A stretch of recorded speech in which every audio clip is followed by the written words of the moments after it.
ننگے بچے چڈی پہن کر کے گالی گلوچ کر رہے ہوں گے تو مسلمانوں کے محلے میں رات کے 3-3 بجے تک کے جھگڑے فساد کی آواز آ رہی ہوگی تو ٹی وی کا آواز زور سے ہو رہا ہوگا تو مسلمانوں کے محلے میں حد ہے. جس مذہب نے ڈسپلین سکھایا آج اس مذہب کے ماننے والے ڈسپلین سے دور ہیں اور دوسروں نے ہم سے سیکھ لیا اور ہم کورے ہو گئے. یہ رونا ہے. کوئی ڈسپلین ہماری زندگی میں نہیں. مسلمانوں سوچو تو صحیح, ہم کہاں ہیں؟ ہمیں اس سے نکلنا ہے. ہمیں اگر ہم دین سیکھنے آئے ہیں جلسوں میں تو مبارکباد کے مستحق ہیں, اور اگر ہم صرف بھیڑ کرنے آئے تو جلسوں کے اندر سیاسی جلسوں میں سر دیکھے جاتے ہیں, مذہبی جلسوں میں سر نہیں دیکھے جاتے. یہاں تو بدلنے والوں کی تعداد دیکھی جاتی ہے. اگر جلسے انقلاب نہیں پیدا کرنے صرف رسومات پر ہیں تو یہ قیامت کی نشانیوں میں سے ایک نشانی ہے. اللہ کے رسول علیہ السلام نے فرمایا قیامت کی نشانیوں میں سے ایک نشانی یہ ہے کہ لوگ دین سننے جمع ہوں گے, دین پر عمل کرنے جمع نہیں ہوں گے.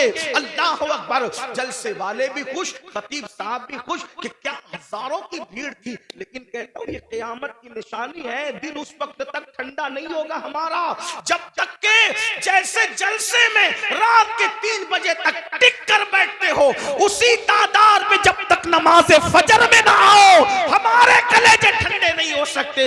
اس لیے کہ سروں کو گن کر سیاسی لیڈر تو خوش ہو سکتے ہیں, مذہبی لوگ اس سے خوش نہیں. ہاں شکر ضرور ہے کہ آپ آگے, اللہ کا شکر ہے, شکر کرتے ہیں, لیکن کتنے لوگ عمل کرتے, کتنے لوگ تبدیل ہوتے ہیں. تبدیل ہونے کے لیے سنو اور آج کے بعد عہد کرو پڑوسیوں کے ساتھ بدسلوکی نہیں ہوگی. ایک بات آپ سے کہتا ہوں, ہمارے امام الائمہ سراج الامہ کاشف الغمہ سیدنا نعمان بن ثابت امام اعظم ابو حنیفہ کا ایک پڑوسی موسیقی کے فن میں ماہر تھے اور آپ کو ستانے کے لیے پوری رات موسیقی بجاتا تھا, میوزک بجاتا تھا, بہت تکلیف پہنچاتا تھا, گانا بھی گاتا تھا, تکلیف بھی تکلیف پہنچانا ہی اس کا مشغلہ تھا. اور ایک بات یہ بھی یاد رکھنا, اگر کوئی پڑوسی آپ کو ستائے آپ صبر کریں, کیونکہ پڑوسی کا حق ہے, آپ صبر کریں, آپ اس پہ ظلم نہ کریں. امام اعظم ابو حنیفہ رحمت اللہ تعالیٰ علیہ صبر کرتے تھے. ایک دن کسی نے اس کی کمپلین کر دی بادشاہ کے سپاہ کے پاس. بادشاہ کے سپاہی ہے, اس کو اٹھا کے لے گئے, اور جب اس کو اٹھا کر کے لے گئے تو امام اعظم ابو حنیفہ نے کسی سے پوچھا آج اس گویے کی آواز نہیں آتی؟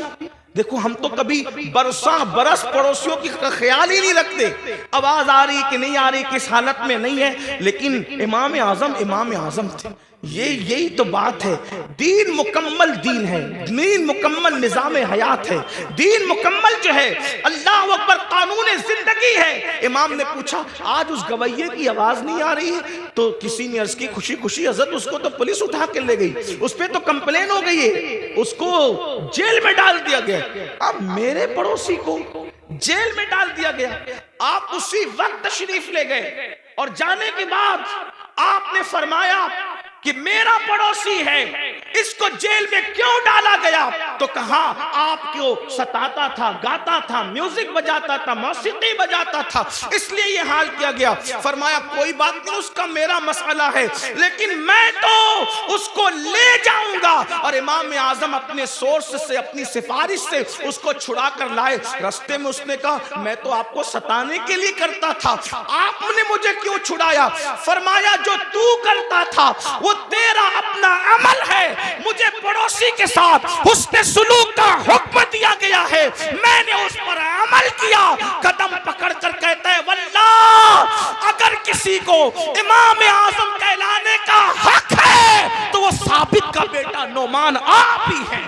نعرہ تکبیر, نعرہ رسالت. بزرگوں کا طریقہ تھا ہم اپنے پڑوس کے ساتھ, آج تو پڑوس میں سگا بھائی بھی رہتا ہے, ہم اس کے ساتھ کیا سلوک کرتے ہیں؟ اچھا کھانا بناتے ہیں تو معاذ اللہ چھپا چھپا کر کے کھاتے ہیں, ایسا نہیں ہونا چاہیے. پھر میرے اور تمہارے آقا صلی اللہ علیہ وآلہ وسلم ارشاد فرماتے ہیں دوسرا گروہ, دوسرا قافلہ, دوسرا ٹولہ جب اپنی قبر سے نکلے گا تو اس کی شکل سور کی طرح اور خنزیر کی طرح ہوگی.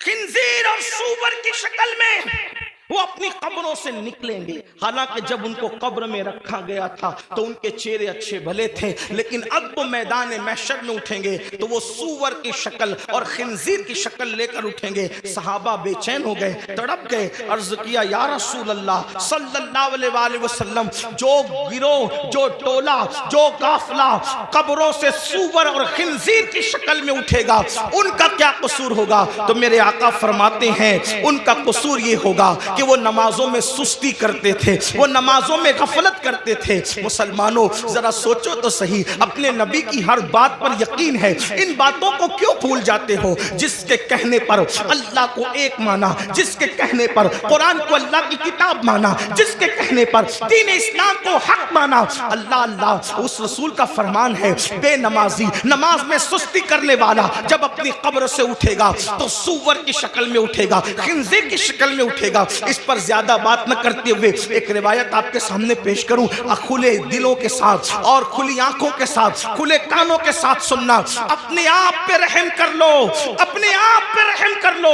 اللہ کے بندو، آخرت کی گھاٹی بڑی مشکل ترین گھاٹی ہے. ہم نے اس کو جتنا آسان سمجھا اتنا آسان نہیں ہے. میرے امام کہتے ہیں اللہ اکبر، پاٹ وہ کچھ دھاریے کچھ زار ہم، یا الہی کیوں کر اترے پار ہم. اپنی ستاری کا یا رب واسطہ ہو نہ رسوا برسرے بازار ہم. اللہ اللہ، ہمیں فیس بک کے لیے تو وقت ہے، یوٹیوب پر بیٹھنے کے لیے تو وقت ہے، دوستوں کی محفلوں کے لیے تو وقت ہے، بیوی بچوں کے لیے تو وقت ہے، سب کے لیے وقت ہے، رب کے لیے وقت نہیں. سن لو اور اچھی طرح سے سن لو. اللہ اللہ، حضرت علامہ عثمان ابن حسن رضی اللہ تبارک و تعالیٰ عنہ اپنی کتاب میں لکھتے ہیں، میری بہنوں کی بھی توجہ، اللہ کے حبیب علیہ السلام کا ظاہری دور ہے. آقا علیہ السلام اپنے صحابہ کے جرمٹ میں جلوگر ہیں. ایسے میں ایک نوجوان روتے ہوئے آتا ہے اور عرض کرتا ہے